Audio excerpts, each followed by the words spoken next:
The best place to find a place to stay in Glastonbury is the Tribunal on High Street. Actually, the accommodation listing is on the back of the building, and to get there, I believe you have to walk to the end of the block, down to the next turn, and double back. Right next to the Tribunal is another ancient edifice with the confusing name of the George and Pilgrim Hotel. I remembered they had rooms. The door was wide open, so I walked in. The George Hotel and Pilgrim's Inn, originally known as the Pilgrim's Inn of Glastonbury Abbey, is the oldest purpose-built pub in the Southwest. By the mid-1800s, it was known simply as the George Hotel before a name change combined the two. It stands out on High Street not only because of its age, but it's an imposing edifice, 3-storied with mullioned windows and a front facing of paneled stone. Above the arched front door are 3 carved panels bearing the coats of arms of Glastonbury Abbey and of King Edward IV. The original features continue inside with oak beams and an atmosphere which at times can only be called medieval. Records of a building here date to 1439, when it housed one Anne King. However, in 1493, it is recorded that the then abbot of Glastonbury Abbey, John Selwood, gave a new building on this spot to the Abbey Chamberlain. So though the exact age of the place isn't known, it's obviously damned old. Glastonbury Abbey was dissolved by King Henry VIII in September of 1539, and the abbot taken atop Glastonbury Tor, gutted, drawn, and quartered. The Pilgrim's Inn went to the first Duke of Somerset, Edward Seymour, and then later, in a state of ruin, it reverted to the property of the king. In the late 1600s, it still retained 2 carved, gilded beds from the glory days of serving the stream of pilgrims to the abbey, and appears to have been in continuous use to that point and up to the present. I got the King Henry VIII room on the 3rd floor. It was a long trudge up the winding staircase with my bags, and the hallways of the George and Pilgrim Hotel are narrow compared to more modern ones. But of course, it's fucking ancient. There has long been a rumor, which is now put forth by the hotel itself, that Henry had watched from this room while the abbey was ransacked and burned under his orders. However, as it is well known, Henry was a rather robust man who in his later years grew so fat he was barely able to walk and needed a special bed to hold his massive frame, so it's unlikely that he'd have taken a 2nd-floor room. It's also unlikely that he oversaw the abbey's destruction personally, though if he did, it would have likely been from the lounge on the 1st floor. And it also appears the abbey wasn't, in fact, burned. But still, it's a good story. But there at the end of the hallway, on a plaque on the door, was Old Henry VIII I Am. And after fumbling around with the keys for an infernal length of time, I finally managed to stumble in the room. Stone windows lined the far wall. Sunlight still filtered in, albeit low in the sky. There was a 4-poster bed, a bathroom. I sat my bags down and fell asleep on the floor. A wee bit of background. I was in Britain to start a new life with a new relationship. It fell apart quickly, for reasons mainly outside of our control. I was cut adrift, floating away and looking for something. I looked out at Glastonbury on a Saturday night. It's a lively place. Music boomed from the bar next door. Bad music at that. Bad American bar band music. The sounds of young people with too much drink could keep a person entertained for a while. I had the best perch in town to watch people congregate, laugh, and move on. The clink of glasses from those standing in front of the George and Pilgrim was constant. Out there was life. In my room was an alien. But that night, the alien finally crawled between the sheets and slept a real sleep. In a town known for ghosts and the supernatural, and dubbed the occult capital of England, the Pilgrim and George is thought to be one of the most haunted. Somewhat recently, a photo made its way through the newspapers and over the internet of a shadowy figure, thought to be the resident lady in white. Taken by one of the pub's patrons who was taking photos of a couple of friends, the medieval photo bomber wasn't spotted till later on. The pub's owner noted that her and her partner had heard and seen things in the cellar, but was amazed when she saw the photo, which was taken right in front of her in a bar full of customers. It didn't appear in any of the photos before or after. Though she's worked in many haunted pubs in her career, she believes the Pilgrim and George to be the most active with things that bump and grind in the night. Arguments have been heard coming from the empty function room, along with the smell of cigar smoke. She, as well as others, believe the woman, who has been spotted many times through the years, fell in love with one of the abbey's monks. It is well known, or at least well believed, that at one time a tunnel ran from the Pilgrim to Glastonbury Abbey. It is believed that the two lovers used this tunnel for their assignations until they were found out, and the unfortunate monk, having betrayed his vows, was walled up someplace in the cellar and left to die. Another variation of the tale finds the monk keeping his vows, despite the great love shared between the two, and it's because of this unrequited love that the two continue to walk the hallways of the Pilgrim and George. I thought, if there's a ghost in here looking for her long-lost love, I was bound to come across her. I knew that was crap, as I've stayed in a multitude of haunted hotels, inns, and bed and breakfast, drank my way through many a haunted pub, and the only spirits I've seen are those behind the bar. There is no shortage of Randy Monk stories, though, as it was also thought to be another tunnel, though no evidence for it now, which ran to the Pilgrim from the abbot's chambers, where we would make nighttime visits for the purging of his loins. In a town known for ghosts and the supernatural, and dubbed the occult capital of England, the Pilgrim and George is thought to be one of the most haunted. Somewhat recently, a photo made its way through the newspapers and over the internet of a shadowy figure, thought to be the resident lady in white. Taken by one of the pub's patrons who was taking photos of a couple of friends, the medieval photo bomber wasn't spotted till later on. The pub's owner noted that her and her partner had heard and seen things in the cellar, but was amazed when she saw the photo, which was taken right in front of her in a bar full of customers. It didn't appear in any of the photos before or after. Though she's worked in many haunted pubs in her career, she believes the Pilgrim and George to be the most active with things that bump and grind in the night.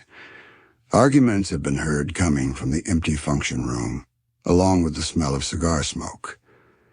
She, as well as others, believe the woman, who has been spotted many times through the years, fell in love with one of the abbey's monks. It is well known, or at least well believed, that at one time a tunnel ran from the Pilgrim to Glastonbury Abbey. It is believed that the two lovers used this tunnel for their assignations until they were found out, and the unfortunate monk, having betrayed his vows, was walled up someplace in the cellar and left to die. Another variation of the tale finds the monk keeping his vows, despite the great love shared between the two, and it's because of this unrequited love that the two continue to walk the hallways of the Pilgrim and George. I thought, if there's a ghost in here looking for long-lost love, I was bound to come across her. I knew that was crap, as I've stayed in a multitude of haunted hotels, inns, and bed and breakfast, drank my way through many a haunted pub, and the only spirits I've seen are those behind the bar. There is no shortage of Randy Monk stories, though, as it was also thought to be another tunnel, though no evidence for it now, which ran to the Pilgrim from the abbot's chambers, where we would make nighttime visits for the purging of his loins. Sitting across the lobby of the Brown Hotel in Louisville, with his back to the wall, sat a young man. He slouched in the overstuffed armchair, looking up towards the balcony of the mezzanine. It was late in the afternoon, and he was killing time till showtime. The Brown was born upscale in the roaring 20s to compete with the Seelbach Hotel just down the street, which was built with the grandeur of the old-world European hotels. The Brown Hotel and its owner, James Graham Brown, had a tough row to hoe catching up with the Seelbach, which was almost 20 years its senior. It had even been immortalized in F. Scott Fitzgerald's The Great Gatsby. Living in Great Neck, where Fitzgerald had lived when he started the novel and based much of it on, the Seelbach might have been a better choice for the young man. Or maybe not, as his tastes ran towards science fiction and the bizarre. And this afternoon, this place was getting its weird on. Curly-haired, decked out in black and still wearing his shades, he recognized the face of the man looking down from the mezzanine. It was plastered all over the hotel. He slid out of his chair and made his way serpentine to the stairs. The Gothic cabinet on the landing loomed above him, its carved wooden jesters catching the setting sun, laughing at him, making him question, rightly, his sanity. At the top of the stairs, he was met with a rush of activity. A bridal party was rushing by, elegant, and at a great expense. The ceremony was over, the bride and groom were on the way to the Brown for the reception, and the guests were streaming in. The young man from Long Island crossed over to the railing, just down from where he'd seen the old man. He looked out across the lobby. It was all hustle and bustle, and no one even noticed the bizarre symbol emblazoned on his chest, or how, when he turned his wrist just the right direction, and it caught the sun from the windows, a thin beam of light scanned across the room. Looking to his left, jutting out from behind one of the columns, he saw a cigar glow as the owner took a puff. For a moment, he caught the profile of the face, and it was James Graham Brown, the man who built the Brown Hotel. Eric Bloom, of the band Blue Oyster Cult, moved from his spot by the railing to see for himself, face to face, a man dead for over 50 years. But there was no one there, just an empty space and the smell of a cigar. He looked down to the lobby and into his own eyes, still wearing the shades, but now 77 years old and staring up at the cartoon character of his younger self, slouching in that overstuffed chair. I was dreaming up both characters sitting in the lobby of the Brown Hotel, waiting for Lisa to finish dressing, soaking up the atmosphere. The ghost story has been repeated many times, the old man looking out over the lobby, the smell of a cigar being the only trace when you look for him. Eric Bloom was on my mind as we were in Louisville to see Blue Oyster Cult at the Brown Theater later that night. I was sitting across from what appeared to be one of the original check-in windows. The setting sun shone on its metal bars, and for an instant, I realized that this same moment had existed now for about 100 years. Light from that same sun came through the same window and struck that same piece of steel day after day. That's probably when I realized the gummy had kicked in. A bit later, my stoned reverie on old Louisville ghosts and rock stars was broken as Lisa came down, and we set off in search for food. They served food in the lobby, but there was a Sicilian joint down the street. We could drink the difference in price. It was warm for December, and walking with Lisa in downtown Louisville was downright romantic. It was a different world for us. There were young people everywhere, swarming the place. And by young, I mean teen and preteen, dressed to the nines, and my mind boggled. I came from an era where, in high school, the biggest decision you had to make was which band T-shirt to wear. And as often as any, that was Blue Oyster Cult. As in most horror stories, the true evil lies within people's hearts while they were alive. James Graham Brown was born in 1881 in Indiana. He moved to Louisville in 1903 and started a lumber company with his father and brother, but he quickly moved into commercial real estate buildings in the downtown areas. He seems to have eschewed romantic love and raising a family himself, being single-minded in creating a vibrant and architecturally stunning downtown Louisville. Starting with the Brown Hotel and Theater. But sadly, only for the whites. In the late 50s, as Louisville was moving towards desegregation, he dug in his heels. He did allow black school children to attend performances of the Ten Commandments at the Brown Theater, but refused any other black patrons at any other time. During a performance of Porgy and Bess on Christmas of 1959, black ticket holders weren't allowed into the theater, even though the play was performed by an all-black cast. This seems to have been one of the straws that led to the camel's back crumbling, as sit-ins and other demonstrations were held outside the hotel and theater and spread downtown. These went on for the next 3 years, and the town's reputation was being tarnished.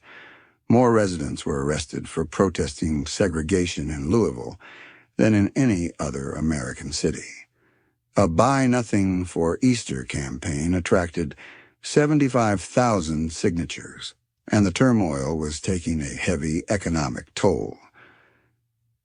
And yet Brown refused to allow entry to blacks until the city council changed the laws in 1963, banning segregation. Louisville became the first city south of the Mason-Dixon line to ban segregated accommodation, and Brown fought it as long as he could. You can excuse him by saying he was a product of his time, but in reality he was worse than his time. There's a life-size bronze cast of Brown walking his dog outside of the Brown Hotel. He looks more rotund than in the photos that are still visible inside the hotel. Brown lived in a penthouse suite on the top floor. It's now off-limits, and on the floor below some guests have complained of the noisy footsteps coming from above. When told no one is in the room above, they ask for a new room on a different floor. Down the street there's a marker, remembering the protests over desegregation, but no mention on it of the protests at the Brown Hotel. James Graham Brown is a name that still has power in Louisville. With no heirs, his fortune, which was extensive, went to his foundation.